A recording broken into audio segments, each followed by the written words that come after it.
Shalom bakunzi b'ikiganiro cy'ijambo ry'umunsi, ndabaramukije mbifuriza umunsi mwiza cyane kuri mwese. Yesu abahezagire cyane. Turi mu kwezi kwa mbere gutangura umwaka. Uyu mwaka wa 2026 reka nkwifuriza kino kintu. Umwami Yesu agwe gutoneshwa. Umwami Yesu azo gutonesha. Reka mvuge hejuru gutoneshwa n'umwami. Bene data, ikibanza dukuramo gutoneshwa ni ikibanza cy'ubusabane bwacu n'Imana. Harya hantu niho hantu Imana iduha gutonesherezwa. Ndakwifurije kudevelop icyo kibanza. Dusome mu gitabo c'Imigani igice cya 29 umurongo wa 26 haravuga ngo benshi barondera kwitonesha kuganza ariko ukuranirwa k'umuntu kuva kuhoraho. Hariho n'abandi barondera kwitonesha kuganza bakinyije abandi, bakuyeho abandi, bababariza amajambo mabi.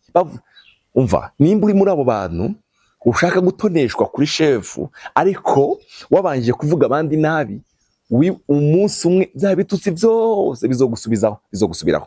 Umva, nimba ukeneye gutoneshwa cya bugufi, haleluya, muzira imwe garagaza umuntu watonesha guca bugufi. Icya kabiri, mbabarire, kubaho mu buzima bw'Imana. Imana nizitonesha umuntu. Benshi barondera kwitonesha kuganza ariko kuranirwa k'umuntu kuva ku Mana. Imana nizitonesha umuntu. Ndakwifurije kudevelopa ukibanza cy'ubusabane bwawe n'Imana. Yesu aguhezagire cyane. Ndakwifurije gutoneshwa uyu mwaka. Reka twigire ku buzima bwa Esteri, ukuntu Imana yamutonesheje. Ari umukobwa w'inyagano waje mu gihugu kitari kiwabo, yari impunzi harya, ariko Imana iramutonesha. Bene data, Imana izitonesha. Igice cya 2 umurongo w'9, ashima uwo mwigeme aramutonesha, agira umwete wo kumuha ibyo kwisiga ngo yagayage mu maso, amuha n'igisa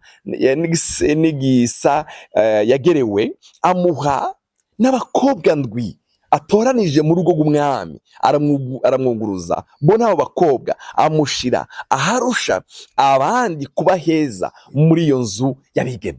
Uyu bari bagiye gutora uzosubirira umwamikazi Vashiti. Uyu mukobwa bene data yatangiye gutoneshwa n'umuntu ajejwe ico gikorwa, ngo aramutonesha, amuha ibyo kwisiga, amuha n'abakobwa kumufasha gutoneshwa n'umwami. Haleluya, ndakwifurije gutoneshwa n'umwami. Igice cya 5, dusimbira ku gice cya 5 umurongo wa 1. Bukeye ku munsi ugira 3, Esteri yambara imyambaro yiwe y'ubwamikazi, aragenda ahagarara ku ngoro y'umwami, araharabana n'ingoro nyene, kandi umwami yaravyagiye ku ntebe yiwe y'ubwami mu ngoro atumbereye no mwireba. Esteri bene data yatowe mu bakobwa bene gihugu baharya. Haleluya, atari kindi ari gutoneshwa n'umwami. Umwami aramutora abo mwamikazi. Umunsi umwe, haleluya, umunsi umwe, haleluya, aje imbere y'Imana arasenga, haleluya, muri kino gice cya 5. Igice cya 5, bukeye ku munsi ugira 3, Esteri yambara imyambaro yiwe y'ubwamikazi, aragenda ahagarara ku karusho ku ngoro y'umwami, aharabana n'iyo ngoro nyene, kandi umwami yaravyagiye kuri iyo ntebe yiwe y'ubwami mu ngoro atumbereye muri byaremwe. Igice cya 5, Esteri ari umwamikazi atuye, ubwoko bwabo bugira ikibazo, bugira ingorane z'umuntu witwa Hamani. Arabahagurukira. Nyirarume we witwa Morodekayi amutumako, aramubwira Esteri, ntawuzi igituma wagiye aho hantu, ntawuzi igituma wagiye muri icyo kibanza, ntawubizi, genda uje kutuvuganira, genda uje kubwira umwami. Esteri avuga ngo sinogenda uko. Yari ari mu gihe kitari cyo kwegera umwami, ariko abanza kuja kwiyugarana, arasenga umwami wiwe. Sifa kwa Mungu. Amasengesho nico kintu ca mbere gihe umuntu gutonwa. Umurongo wa 2, igice cya 5 umurongo wa 2. Nuko umwami abonye umwamikazi Esteri ahagaze mu karusho, Esteri agira ubutoni imbere yiwe. Umwami atunga Esteri inkoni y'izahabu yari afite mu minwe, maze Esteri acayigira hafi akora ku mutwe w'iyo nkoni. Nuko umwami aramubaza, tugomba ikiga mwamikazi Esteri? Urasaba iki ndakiguhe niyo coba igisate cy'igihugu? Haleluya, haleluya. Naho coba igisate ndakiguha, coba igisate cy'igihugu ndakiguha. Kubera iki? Gutoneshwa. Bene data, ndakwifurije ubuzima bwo gutoneshwa. Uyu mwaka Imana izogutonesha. Umwami Yesu azogutonesha. Azogutonesha gukorera, azogutonesha aho ubaye, azogutonesha mu bikorwa byawe bya minsi yose, mu business yawe, umwami Yesu aguhe gutona. Mugabo ibanga ryo gutoneshwa ni rimwe, no kubaka ubusabane bwawe n'Imana, kuko Imana nizitonesha umuntu. Imana izikura umwambaro w'agasuzuguro ku muntu, izikuraho umwambaro, izigukenyura amagunira, ikagukenyeza gutoneshwa. Imana igukenyeze gutoneshwa.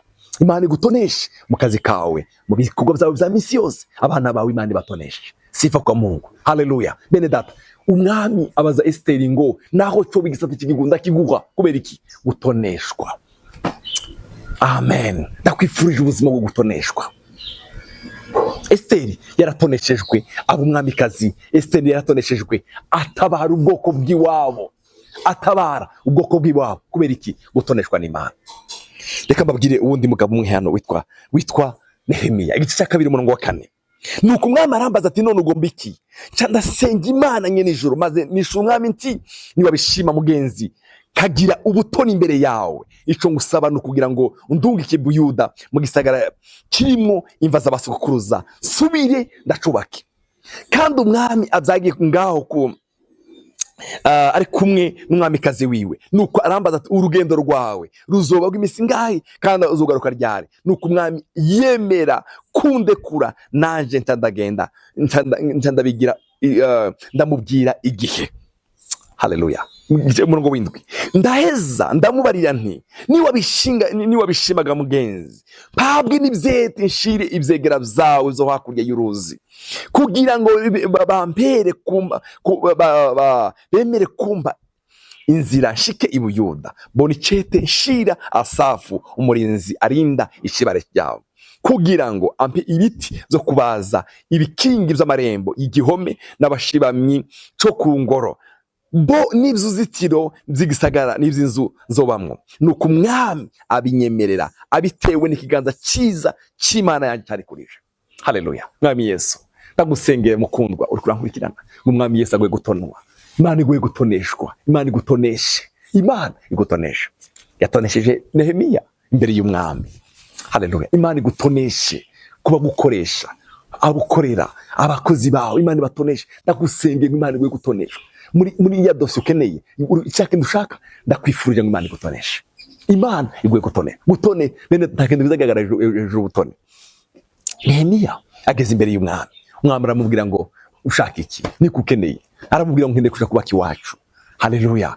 N'ibindi ushaka niki? Aramubwira ngo nyandikire n'amakete, umpe n'ibiti by'ibwami, unyandikire n'amakete, umpe n'ibiti by'ibwami. Bene data, ndakusengeye ngo umwami Yesu agutoneshe uyu mwaka. Uyu mwaka wa 2026 umwami Yesu agutoneshe. Ndakwifurije gutoneshwa. Yamuhaye byose. Ageze hakurya basene Barati na Batobiya barako baravuga amajambo yabo batazi kuyu Nehemiya yahawe ikete, yahawe gutoneshwa. Ndakwifurije gutoneshwa nawe. Umwami Yesu aguhe gutoneshwa. Amen. Umwami Yesu aguhe gutoneshwa. Muri buno buzima bwacu turakeneye gutoneshwa. Amen. Amuha icyo yarakeneye cyose. Ndakwifurije gutoneshwa. Umwami Yesu agutoneshe. Umwami Yesu agutoneshe. Igitabo cyo gusubira mu Zagezwe, igice cya 23 umurongo wa 23 umurongo wa 23. Yabesi yasabiye umugisha umuryango wa Nafutali agira ati abanafutali baratoneshejwe n'Uhoraho.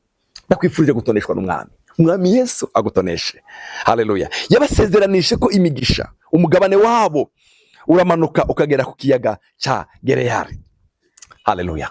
Imana itonesha umuryango w'abanafutali. Abanafutali baratoneshejwe n'Uhoraho.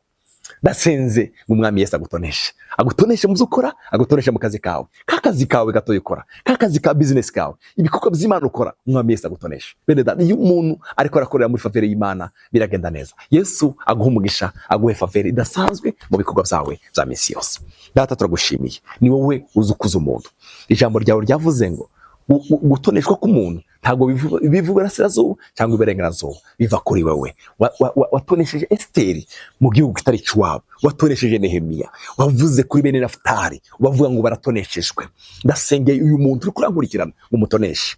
Hariho dosiye yifuza, umutoneshe kuri ya dosiye. Hari icyo ashaka, umukoreye igitangaza, atoneshwe kuri kiriya kintu. Ndasenze natura gutoneshwa n'Imana ku buzima bwiwe. urakoze kumugirira neza mwami, maze amahoro y'Imana aratukomerwa n'abantu bose ashibamira ubuzima bwiwe mu izina rya Kristo Yesu mwami wacu, amen. Ndabifurije gutoneshwa n'Imana.